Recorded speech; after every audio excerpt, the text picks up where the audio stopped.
G'day, bushcraft survivalists and preppers. Sorry I haven't made a video in an awful long time about this subject. I've been working on other channels, but I've not lost my passion to survival, and today is about what is survival.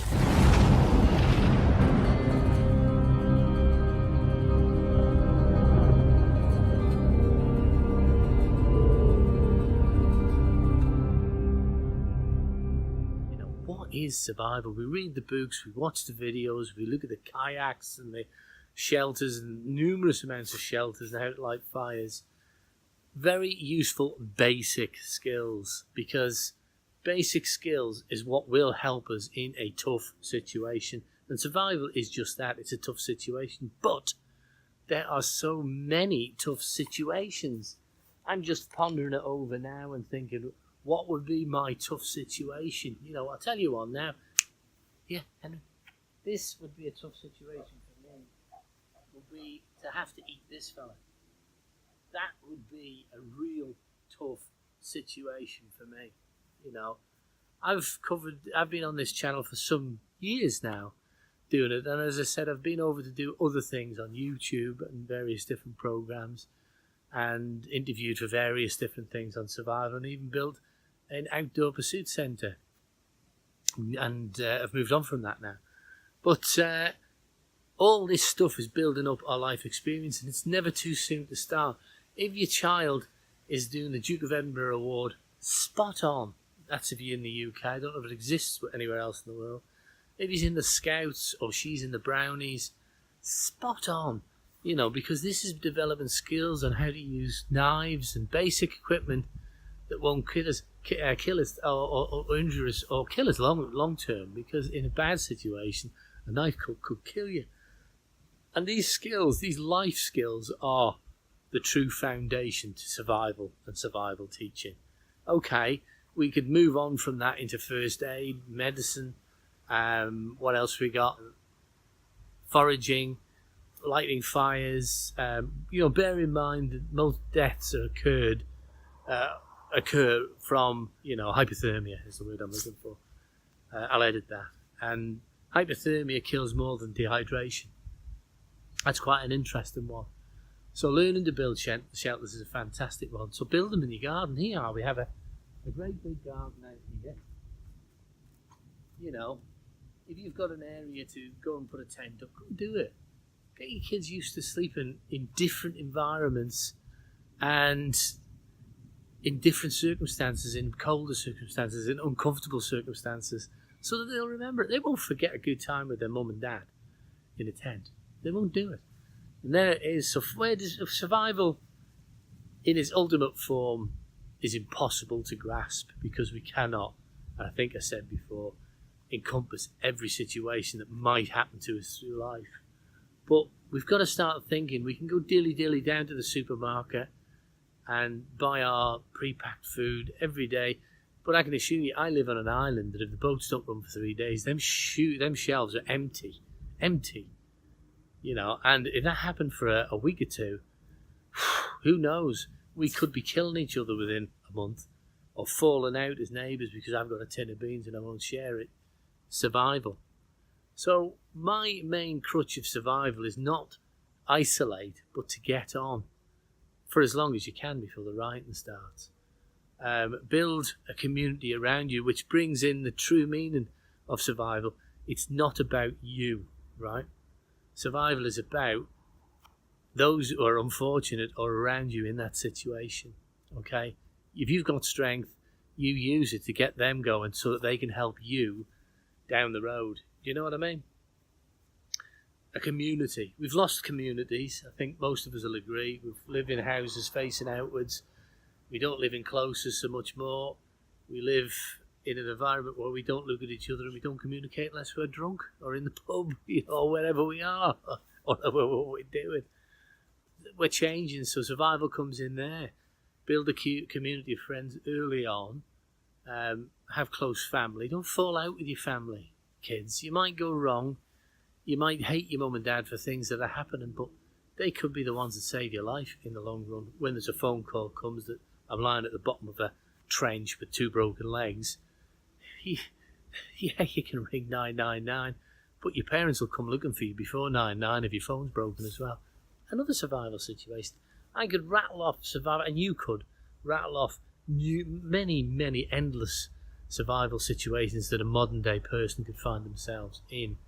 And I say modern day, I'd say more Western world, because, you know, the third world countries are used to survival.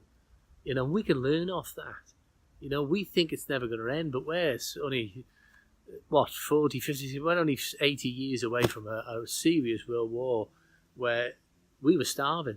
You know, that's just nearly in my lifetime, you know. We're not a generation away from a war of major consequences. So what is survival? And that's what I'm saying. What is survival? What I want you to do is comment for me as much as you can and fill my head with what is survival, what circumstances, what areas, what things are we in, what scenarios are we likely to be finding ourselves in, what can I do to avoid it. Fill up the comment sections, guys, because it matters, because I'm going to start ranting and raving and putting videos out again on the basics and trying to build a structure of survival that will suit most circumstances. I like my food foraging, and I'm sure you do, but we all know it's different in every part of the world. If I'm in the Himalayas, foraging is a totally different subject. I can learn all I want around here. So what would be my survival tactic if I was flying to or going to or visiting or whatever, say the Himalayas?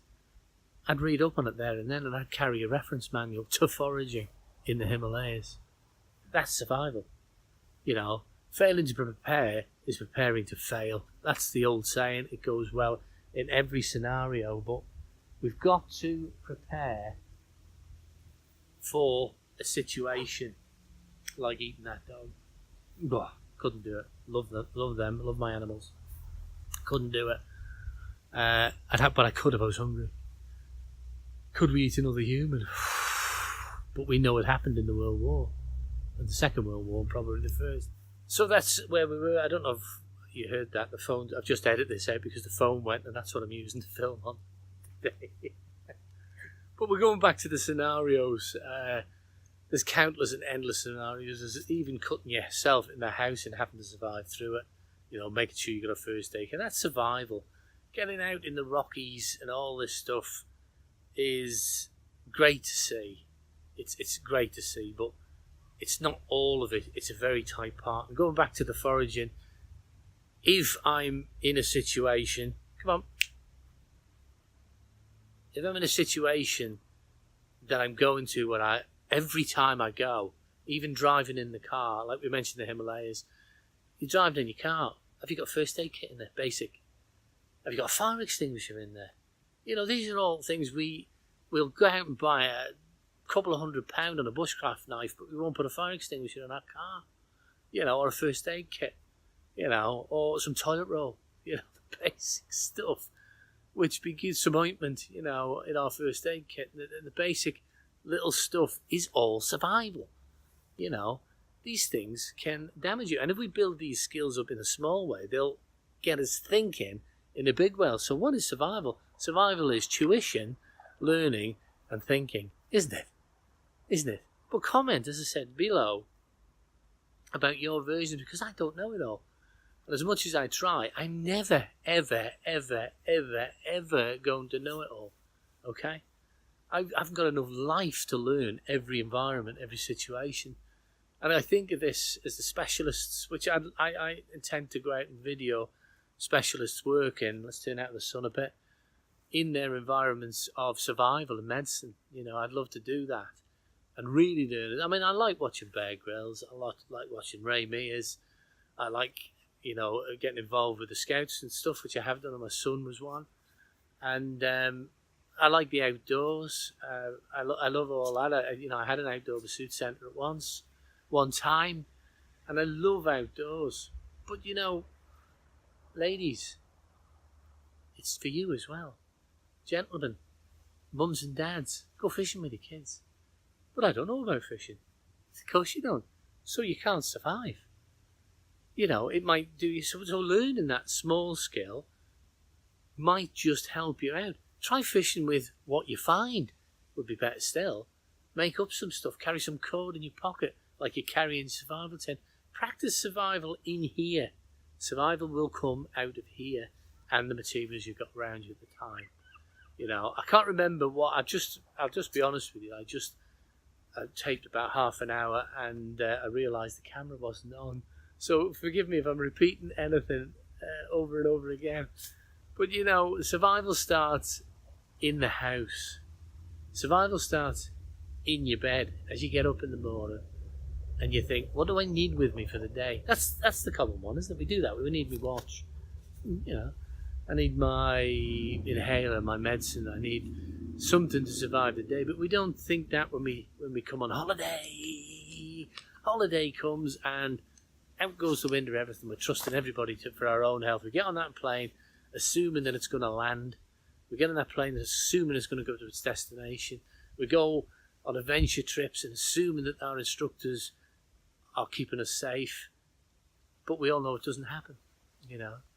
Planes do crash. People do have accidents on adventure holidays. There's plenty of YouTube channels on adventure holidays and people that's got it seriously wrong. So we need to think before we go. We need to measure the bottom drawer, as I'd say. What's going to go, as in a wedding, bottom drawer shouldn't be just full of clothes. It should be full of books on how to get over marriage and how to work together. And I'd say that in humour, but so should a trip. Anything outside of our home, we keep what we think is survival in our home. And question that as well. I'll come back to that. What we think is survival in our home. We've built up what we think, what we need, plasters and all, the usual stuff that people do, some people don't, for an instance that might happen in our safe environment. But you know, we get in our car and we don't think about that. We don't go, as I said, fire extinguishers, first aid kit, antiseptics, fly spray. We don't have a little baggie of that sort of stuff in the summer. In the winter, we don't carry warm clothes, firelight and equipment.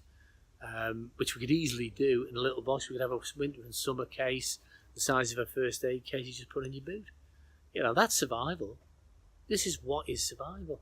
And, you know, as I said in the comments, guys, what's your view of what is survival? Because I haven't met the ideal scenario on survival. That's what I'm saying. I don't know tomorrow what my next survival thing will be. I don't know within my lifetime what the next survival will be. I have had to survive, and that's why I know how very daunting it can be and how very much your previous learned skills come into it. And it's about a life of learning. It's about watching videos, you know. That's the easiest way to do it. It's about reading books. And then above all, it's about going out and practicing how to light a fire stick, how to use a fire stick, how to make a feather stick. All this useful, basic, but fun stuff to do, you know. Real fun. You know, if you want to build, you want to survive, you want your children to survive, and I mean just in life, because we know there's drugs, alcohol, cigarettes, all sorts of stuff which will kill them. That's survival. It's not just wearing combat kit and going out in the woods. You know, the military are taught to survive in their individual environments that they're planning to go to, you know. If they're likely to do desert warfare, they're desert trained. It's so varied. And did I cover this point on foraging? You can learn in your country, but it could be totally useless in another area. You know, I think I covered that. Or did I cover that in the video was switched off? This is a casual video. I just want opinions on, you know, because I want to reinvent the wheel here. I want to do this channel with a new light of what people would like me to do to teach them about survival. So that's the what is survival. I keep saying that. And there will be a title of what is survival. I've gained a lot. I can't knock any reviewer or any survivalist for putting up videos on YouTube about small items and stuff, because I've done it. I think it's a great thing to watch a lot and be interested in watching videos about different aspects of survival. But don't just watch them for fun. Go and practice them in your garden, in the park, in the woods, whatever you can get your hands on, and think about it. I've learnt that skill now. Fire steel, it's a handy one to have. Little fire steel, you can carry that in your key rings, you know. And I hope you're not saying, what's a fire steel? I know you guys know exactly what a fire steel is, but there should be one on your key ring, you know. I've got 3 or 4 in there, little ones, cheapies. Should be one on your key ring. Go to your car and put one on your key ring.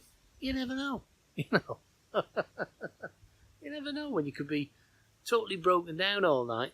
The car won't work. It's the middle of the winter, and you could freeze in your car because you've only got this kind of gear on. It's gone bitterly cold in the winter, minus something or other, and you're freezing by the morning. To go and forage near a woods, get yourself warm out the car, run and get something going. Learn these skills. Big difference. I got caught as a cadet aged 11 or 12, and I was left behind. This is where I got into survival. I was left behind to mark an area in the snow while the others went off and the officers went off down a track, and they forgot me. They forgot they'd left me at the beginning of the track to let anybody know in case there was a problem. The principal was great. You know, someone was there, should have been an instructor or an officer to do the job in case anything went wrong. But I got left behind. Now, my instinct through being brought up in the country, I found some old galvanised line in the car park in a lay-by, and I built myself a shelter.